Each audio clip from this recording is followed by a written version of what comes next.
नमस्कार। रानी लक्ष्मीबाई का नाम सुनते ही हमारे जहन में एक वीरांगना की छवि आती है, लेकिन आज की इस पड़ताल में हम इन कहानियों और किंवदंतियों से आगे बढ़कर उनके असल योगदान का एक ऐतिहासिक विश्लेषण करेंगे। ये शब्द किसी दोस्त या प्रशंसक के नहीं हैं, ये शब्द हैं उनके सबसे बड़े दुश्मन ब्रिटिश कमांडर सर ह्यू रोज के। इससे अंदाजा लगाया जा सकता है कि रानी लक्ष्मीबाई युद्ध के मैदान में कितनी बड़ी हस्ती थीं। तो आज की हमारी चर्चा इन 5 हिस्सों में बटी होगी। हम उनके जीवन से शुरू करेंगे, फिर उनकी क्षमताओं को समझेंगे, उस दौर के भारत के हालात पर नजर डालेंगे और आखिर में उनकी विरासत को जानेंगे। चलिए सबसे पहले ये देखते हैं कि वो कौन सी अहम घटनाएं थीं जिन्होंने मणिकर्णिका को विद्रोही रानी लक्ष्मीबाई बनने पर मजबूर कर दिया। सोचिए, महज कुछ ही सालों के अंदर उनकी जिंदगी में क्या कुछ नहीं हुआ। एक के बाद एक व्यक्तिगत त्रासदियां और साथ में राजनीतिक धोखा। पहले उनके बेटे की मृत्यु हुई, फिर उनके पति महाराजा भी नहीं रहे, और इसी मौके का फायदा उठाया अंग्रेजों ने। उन्होंने अपनी एक कुटिल नीति, जिसे डॉक्ट्रिन ऑफ लैप्स कहते हैं, उसका इस्तेमाल किया। सीधी सी बात यह थी कि उन्होंने लक्ष्मीबाई के गोद लिए हुए बेटे को वारिस मानने से साफ इनकार कर दिया और इसी बहाने पूरी झांसी पर अपना कब्जा जमा लिया। और बस यहीं पर उनका व्यक्तिगत दुख एक राजनीतिक संकल्प में बदल गया। उनका ये एक वाक्य, मैं अपनी झांसी नहीं दूंगी, भारत के स्वतंत्रता संग्राम की सबसे बुलंद आवाजों में से एक बन गया। तो चलिए अब उनके उन गुणों को थोड़ा गहराई से समझते हैं जो ये बताते हैं कि वो सिर्फ एक बहादुर योद्धा ही नहीं, बल्कि उससे कहीं ज्यादा थीं। उनकी बहादुरी के किस्से तो बहुत मशहूर हैं। ऐतिहासिक रिकॉर्ड्स भी इस बात की गवाही देते हैं कि वो दोनों हाथों में तलवार लेकर लड़ती थीं और उन्होंने कई बार ब्रिटिश अफसरों को आमने सामने की लड़ाई में धूल चटाई थी। लेकिन उनकी पहचान यहीं खत्म नहीं होती।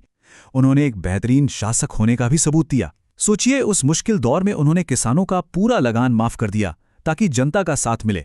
इतना ही नहीं, अर्थव्यवस्था को मजबूत करने के लिए औद्योगिक केंद्र भी बनाए। वो जानती थीं कि जंग सिर्फ हथियारों से नहीं, लोगों के समर्थन से जीती जाती है। उनकी दूरदर्शिता भी कमाल की थी। एक तरफ वो अंग्रेजों को ऐसे तर्कपूर्ण पत्र लिखती थीं कि दुश्मन भी उनकी बुद्धिमानी की तारीफ करते थे, तो दूसरी तरफ ग्वालियर जैसे अहम किले पर कब्जा करने की हिम्मत भरी योजना भी बनाती थीं। दुख की बात बस ये रही कि उनके साथी नेताओं ने उनकी चेतावनियों को गंभीरता से नहीं लिया। अच्छा, अब रानी लक्ष्मीबाई की कहानी से थोड़ा हटकर उस पूरे दौर को समझने की कोशिश करते हैं। आखिर वो क्या हालात थे जिनकी वजह से 1857 का इतना बड़ा विद्रोह भड़क उठा। ये समझना बहुत जरूरी है कि अंग्रेजों की नीतियों ने भारतीय समाज को कैसे बांट दिया था। एक तरफ थे राजकुमार और जमींदार जो अंग्रेजों के वफादार बन गए, और दूसरी तरफ थे किसान जिनकी जमीनें छिन गई थीं, और एक नया पढ़ा लिखा मध्यम वर्ग। असल में विद्रोह की असली आग इन्हीं के दिलों में जल रही थी। विद्रोह का एक और बहुत बड़ा कारण था भारत का आर्थिक शोषण।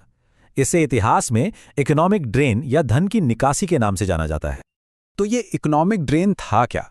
सीधे शब्दों में कहें तो ये वो प्रक्रिया थी जिसके तहत भारत का पैसा और संसाधन लगातार ब्रिटेन भेजे जा रहे थे, और बदले में भारत को कुछ खास नहीं मिल रहा था। नतीजा, भारत की अपनी अर्थव्यवस्था पूरी तरह से पंगु हो गई। ये एक बहुत बड़ा फर्क था। देखिए, मुगलों या दूसरे पुराने शासकों के समय में जो भी दौलत देश में पैदा होती थी वो देश में ही रहती थी, लेकिन अंग्रेजों के राज में ये सारा धन सीधा इंग्लैंड भेजा जा रहा था। भारत दिन ब दिन गरीब होता जा रहा था। एक अनुमान के मुताबिक हर साल लगभग 30 से 40 मिलियन पाउंड्स की रकम भारत से ब्रिटेन भेजी जाती थी। जरा सोचिए, आज से लगभग 125 साल पहले ये कितनी बड़ी रकम रही होगी। इसने भारतीय अर्थव्यवस्था की कमर ही तोड़कर रख दी। इस आर्थिक शोषण को इस एक लाइन से बेहतर नहीं समझाया जा सकता। ये एक ऐसा घाव था जो बाहर से दिखता नहीं था, लेकिन अंदर ही अंदर पूरे देश को खोखला कर रहा था। तो इन सब के बाद सवाल उठता है कि रानी लक्ष्मीबाई की विरासत क्या है?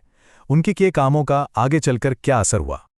उनकी सबसे बड़ी विरासत ये है कि उन्होंने सिर्फ अपनी झांसी को बचाने की लड़ाई को एक राष्ट्रीय प्रतीक में बदल दिया।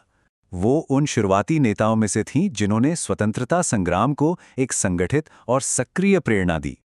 तो आज की इस पूरी चर्चा से 3 बातें साफ होती हैं। पहली, रानी लक्ष्मीबाई सिर्फ एक योद्धा नहीं, बल्कि एक कुशल शासक और रणनीतिकार भी थीं।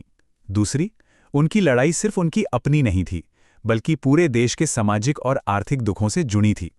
और तीसरी, उनके बलिदान ने आने वाली पीढ़ियों को आज़ादी के लिए लड़ने की एक कभी ना मिटने वाली प्रेरणा दी। तो बस हम आज की बात यहीं खत्म करते हैं, मगर एक सवाल के साथ। सोचिए जरा, अगर ग्वालियर में बाकी विद्रोही नेताओं ने रानी की उस रणनीतिक सलाह को मान लिया होता, तो क्या 1857 का इतिहास कुछ और होता? क्या कहानी का अंत अलग होता? इस पर विचार जरूर कीजिएगा।